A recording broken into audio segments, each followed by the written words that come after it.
I can't wait to have her here. Is she coming? You'll have to ask her, Brian. You talked to her about it, I thought. I'm not the boss of my wife. She's the boss of me. See how that works? Right? I do see how that works. Exactly.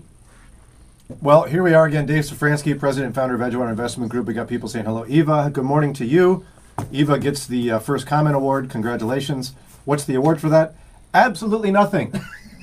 But the pleasure and privilege of knowing you've been labeled officially by us as first comment. Yes. Mike. Jennifer said she caught the show at 8. Buenos dias, Marcy. You were going to say something about Mike? Mike was saying good morning, and so I'm like, yo, what's up, Mike? Hi, Roseanne. Hi, Mike. Hi, Adrian. Rob is here. How do you say good day in... Buenos dias. Buen dia. Buen dia. Or buenos I dias. just taught you Spanish. Bon dia It's is Portuguese. Bon dia. Bonjour. It's hello in French. Oui, oui. Oui, oui. Speaking of which.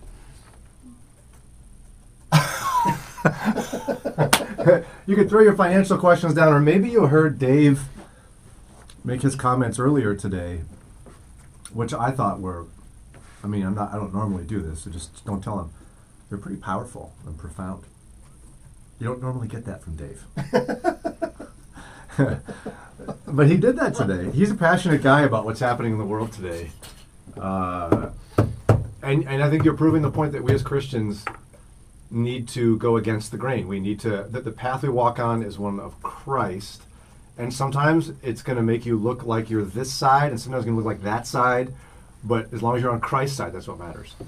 Yeah, I think everybody probably knows that politically and economically, I probably align with the right, if you were to define it today.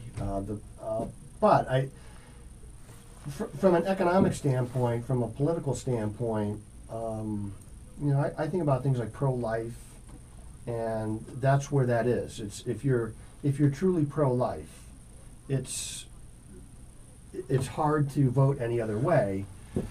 But also, I think there's a misnomer, a misconception that we wouldn't care about racism or something like that, or unfair treatment of people. And I think as believers, we always have to care when we see something that's patently a patent injustice right in front of our eyes.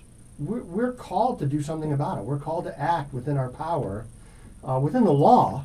I want to be within the law. And when I see a peaceful protest, whether I like it or not, and there are some peaceful protests that I do not like. Okay? Because you don't agree with the cause? No, maybe it's what they're protesting or how they're protesting I don't like. But I make a personal choice I have to support it, because if you really believe in what we have here in the United States, and I was in the military and I had sworn oath to fight for speech, even that I disagreed with, because I realize how important it is. Because if I stifle that speech, who's to say they're not going to try and stifle my speech when there's something I don't like? So whether I like it or not, whether I agree with how the protest is happening or not, I have to support it. I have to do that. Like, I'll give you an example. When Colin Kaepernick kneeled during the national anthem, I don't really like it. There's something about it that just, but I realize he has the right to do that. And everybody does. Now, I hate when I see a flag burning and things like that. I hate it. But oddly enough, that's also a protected right. It's a protected right. I'm not going to do it. And I don't think it kills our nation when it happens. It hurts the heart of veterans, but it's does. part of free speech. It's part of free speech. And I'm not going to do it. I'm not going to run and yank out the flag out of somebody's hands that's going to do that. If I see a flag laying on the ground, I'm going to pick it up.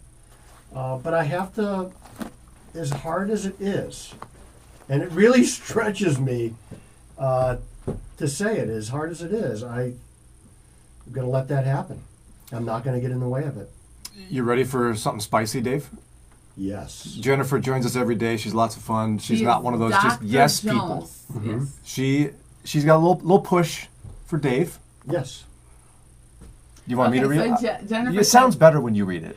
I appreciated your comment. No one wants to Because hear your that. voice is annoying. It is. It's like sandpaper.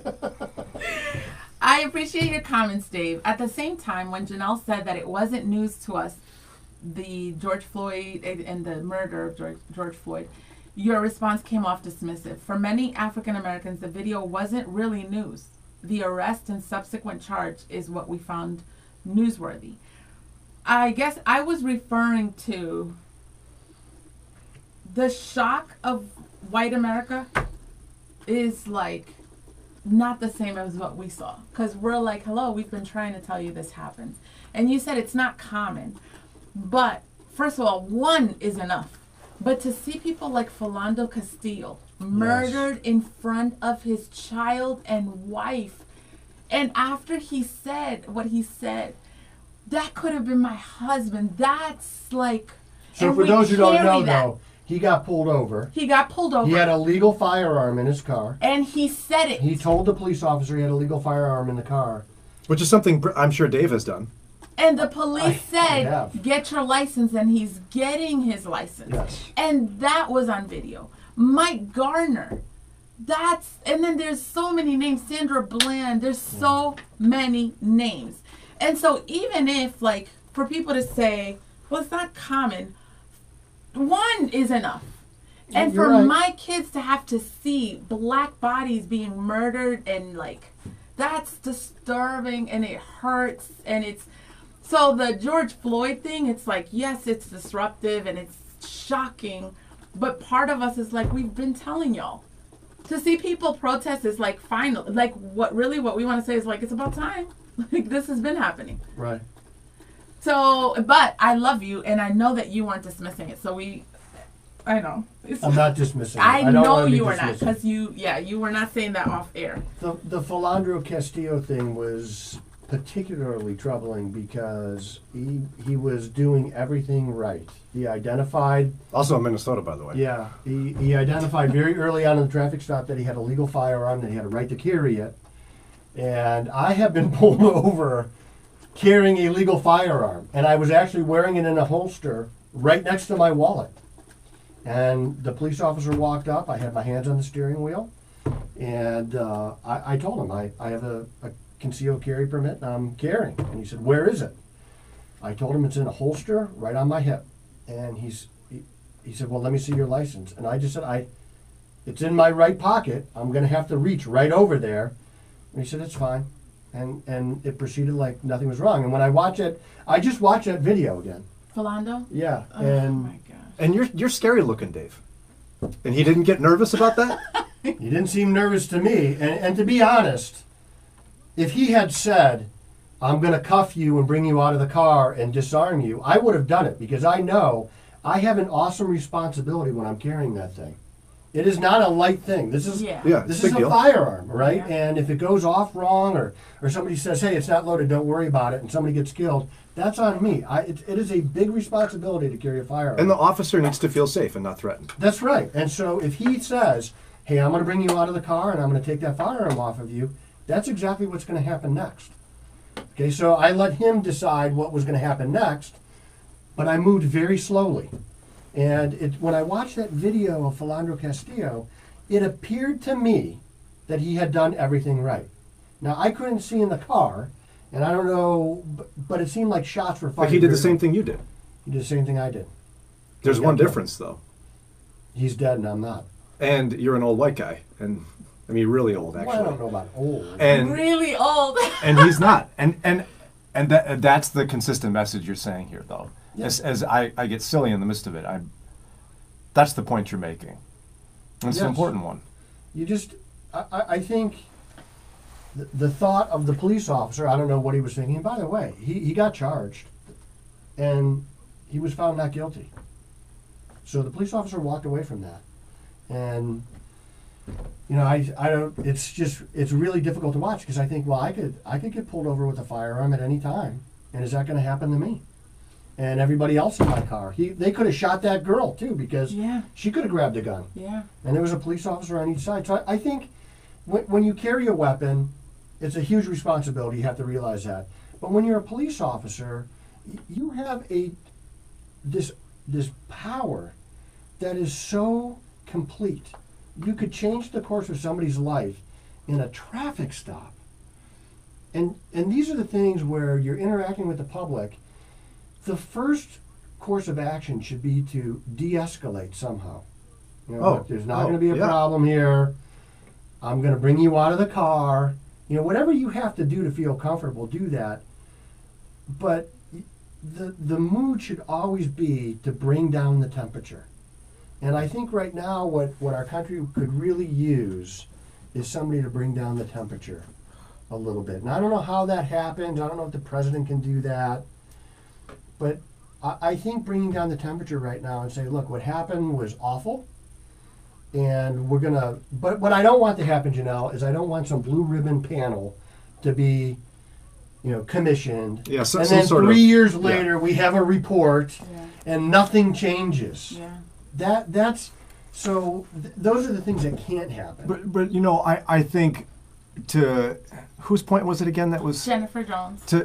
I think to your point, Dave, what you were trying to do is what I talked about a few days ago. It's this challenge of being a Christian who is a person who our conscience is captive to the Word of God. So we have to walk this nuanced life where we are not fitting perfectly into a box society creates. And so one of those things I think you were trying to emphasize is that you want to acknowledge that there are a lot of really great police officers who love their job. Yeah. And they are authority over us, and when they're doing their job appropriately and within the bounds of the law, we ought to respect them.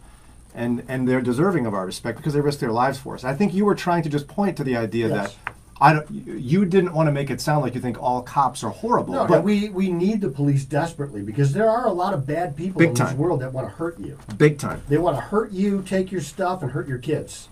And we need them, but there is a problem. And it shouldn't be hard for Christians to make that kind of clear statement that there are lots of police officers doing their jobs well, who protect and serve the citizens, and we need their help, and they're the ones we call. That doesn't mean that there aren't a percentage, I'm not going to put a percentage on it, that, like every field, are bad and need to get out. Yes. And should be punished. The middle, which are good police officers who are staying silent when they see injustice happen. Yes. We have to have police officers that are good, being courageous and saying, you need to stop that and call it out. Just get the guy in the car and let's go. You know, he was... But that's not the culture of policing at the moment. Because well, of this, I don't know, because I talked to my wife about it, who was a cop for a season. There's this blue wall that they're untouchable when they have misconduct. Yeah. They're rarely punished. Unions have crippled anyone's ability to reform anything. Not that it should disappear, but it should be reformed. And on top of that, I don't know that police feel like they'll be protected if they go against a colleague because of the blue wall. You know, I know a lot of cities in the past had enacted residency requirements for their public servants. So the community that you serve is the community that you live in. So you have a sense of empathy for the people who live there, right? You're experiencing the same thing that they are. So most cities have changed that. Yeah, they have, because Cleveland my is city, Shaker's in that issue, and that's actually a problem. It can be, right? Yeah, it can be a problem, but I saw in Chicago, where Chicago requires it, what happens is you end up with communities filled with monocultural people all working for the city. So for Chicago, it's a citywide thing. Mm-hmm. So there's certain neighborhoods that just city employees live in, and they're isolated from the community, which wasn't the point. The point was, we want you to, as you protect and serve, to be living, invested in the community, invested in living among the people that you're serving. There's no law that says your neighborhood has to be segregated, or racially balanced, and there shouldn't be. People should live where they want to live. Yeah. However, developing a sense of empathy for people. When you've been a police officer you know who police officers deal with the most? Bad people.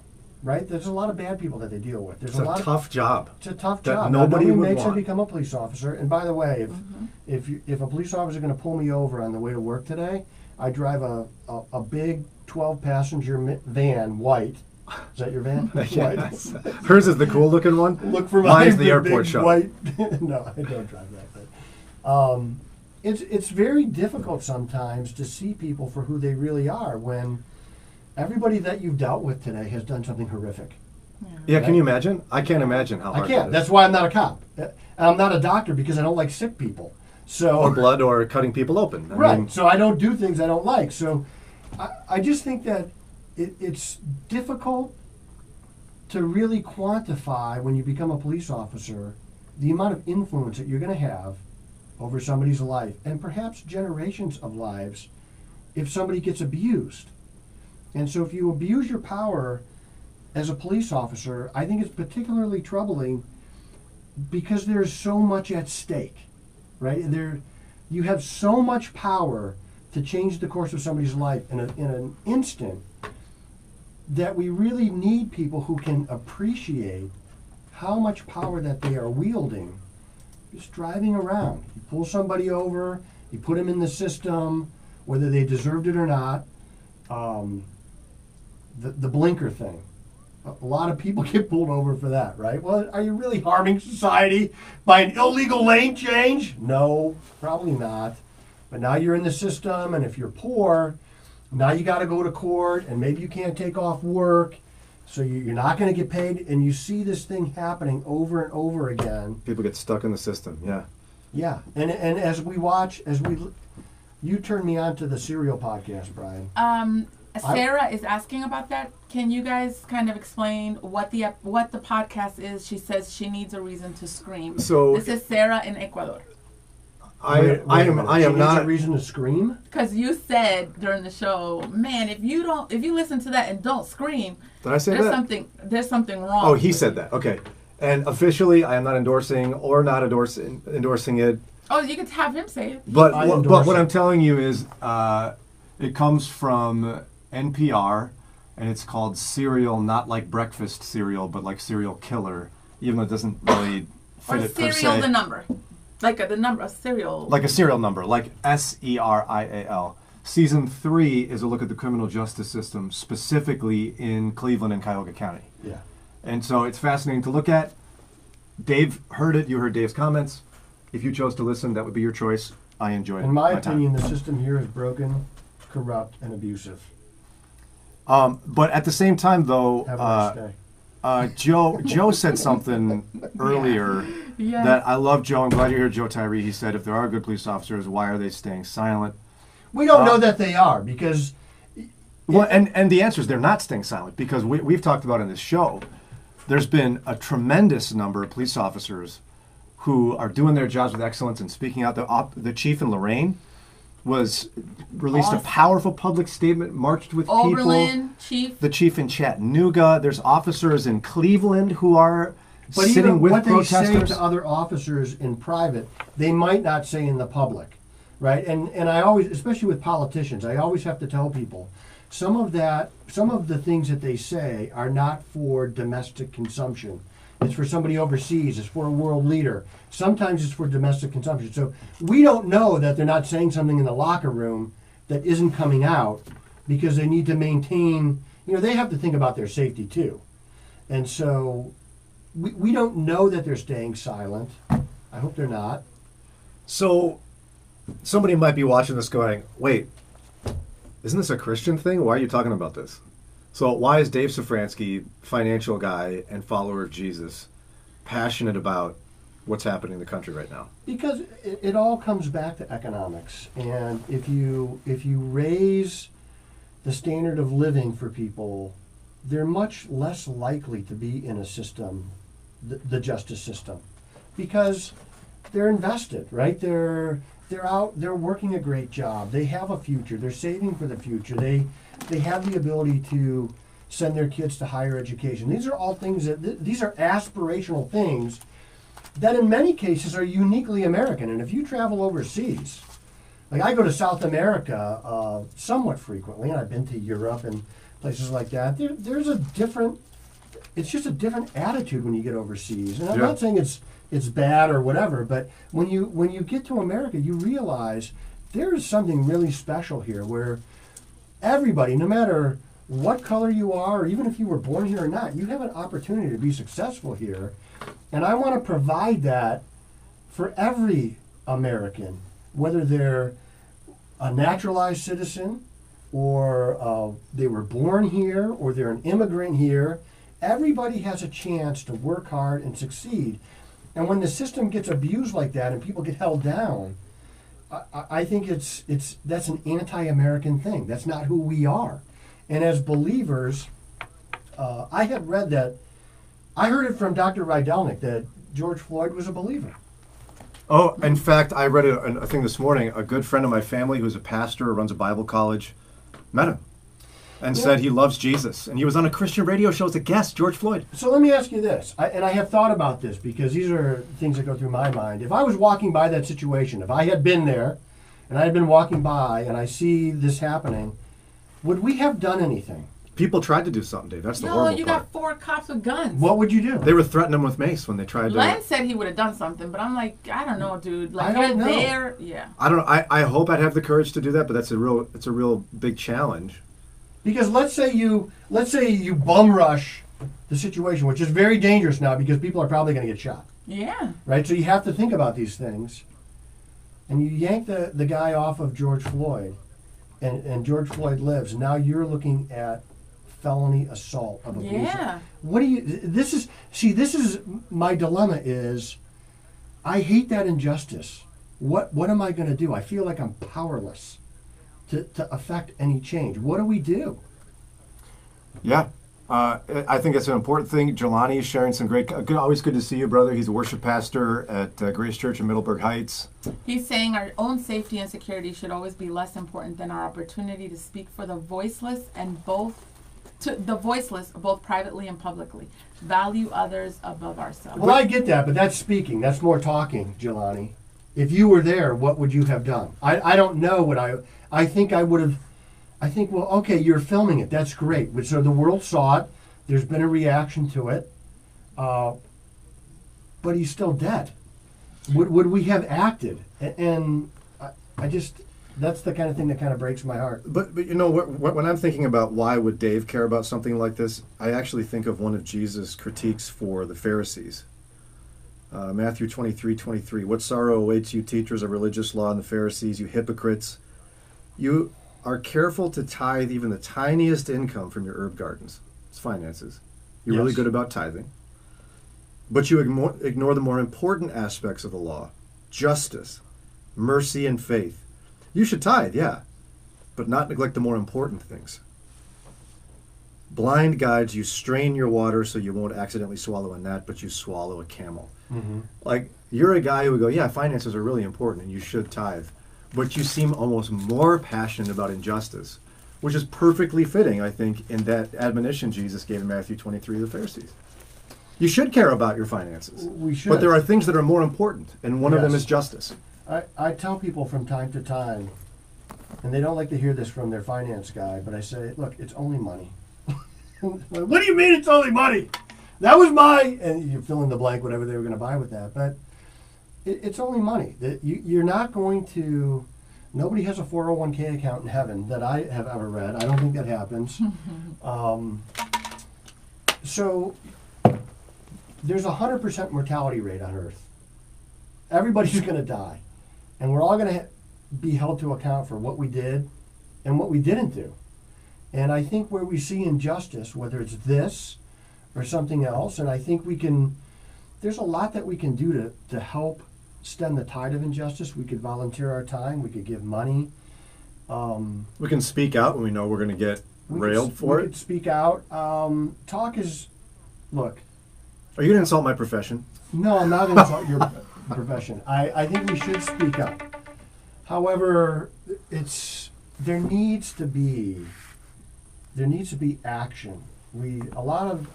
Whether it's this or something else, there needs to be action. There needs to be an action plan of some kind at some point where something happens. You can't just talk about things. We'll be dealing with this again in 2 years. You're right, and that's where James comes in talking about faith without works is dead. Right. And he's upset about it because people are just talking. Right. I'm starting the book of James tomorrow. I just finished Hebrews. But look, the truth is, Janelle, we're probably going to deal with this again. Yeah, we are. We're probably going to deal with this again. And we're going to deal with other injustices. And I think the important thing for us, Brian, is you can't let it get you so discouraged that you just give up. No, we have That to. is not no, who we are. That's right. We're always going to deal with injustice. There's always going to be injustice of some kind. As believers, we need to be reaching out to people. We need to be lifting people up where possible, because we're going to get lifted up at some point in time too. When we're in the midst of something, somebody's going to reach out a hand to us. It's happened to me before. It's happened for me before. Mm-hmm. And we need to be those people when we can. So There will always be injustice, but my cry is that we live in a country that makes it where it stands out and where the majority culture says, wait, hold up, that's wrong. And for the last few years, well, more, it's been where it is, where the system supports the injustice. Yep. I'm encouraged to see recently where people of the majority culture that don't have to are saying this is wrong and we don't support That's it, and what's we're going to going to take. do something about That's it. what it's going to take, because African Americans, Latinos, I've been saying something for a long time. But all this fits with, I think, and it's worth reading what James said. James 2, verse 14. What good is it, dear brothers and sisters, if you say you have faith, but you don't show it by your actions? Can that kind of faith save anyone? Suppose you see a brother or sister who has no food or clothing, and you say, goodbye, have a good day, stay warm and eat well, but then you don't give that person any food or clothing. What good does that do? So you see, faith by itself isn't enough unless it produces good deeds. It's dead and useless. If it's not producing action, your faith, it's dead and useless. So let me throw a possible scenario at you and give you, for some people, an unlikely hero.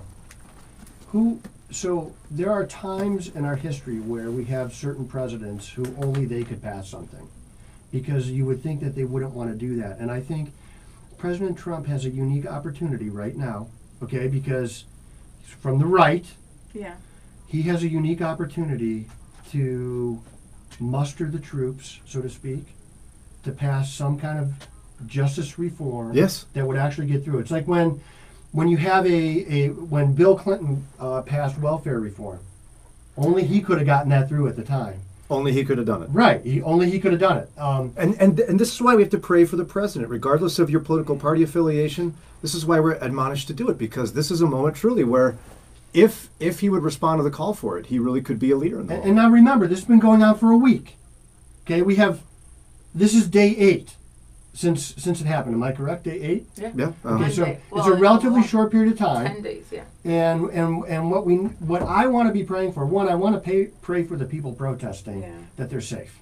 Mhm. I want to pray that they're safe, and that the property destruction stops, because they're hurting real people. They're hurting mom and pop shops who have been out of business for 3.5 months. The rioters are, Yeah, and so I want that to stop. I want people to be able to peacefully protest. I want the police to be safe and measured. I want people to be able to have a voice, because if you don't give them a chance to have a voice peacefully, Yeah. they're going to have a voice in riots. They're going to use force. So we need to allow them to do that, and I want people to be safe about it. And we want to pray for criminal justice reform. Right, and I want to pray for our president that he takes this opportunity to muster the forces behind him to have some meaningful criminal justice reform. Dramatic, meaningful. Yes, this is the time. He could be the hero, because he's coming from a point of view where the people that would have fought some of this in the past would get behind him. And if not him, may the Lord raise up someone else to take the lead on that, But in whatever form that is. And I'm not talking Amen. about anything political. I'm just saying, like, may the Lord. We need to pray to that end for the president, Yes. but I think we need to pray that regardless, that he brings about the right leadership to get it done. And I don't know where anybody's heart is except for mine. Okay, so I can't say, well, that person's a Christian or they're not. But I do know this. He's got Mike Pence right there. And Mike Pence is a powerful Christian. He's been a powerful evangelical for a long time. And I know his heart is probably aching over this. And he has the president's ear every single day. And I think we should be praying that through this whole thing, that our country is able to create something positive from this that will create meaningful and long-term change. And that injustice, each year the amount of injustice that happens in our country will be going down, so people can prosper. They can have the confidence that the country has their back, and that they're not going to get thrown into the system because of a blinker, or they're not going to get shot in their car because they have a lethal weapon.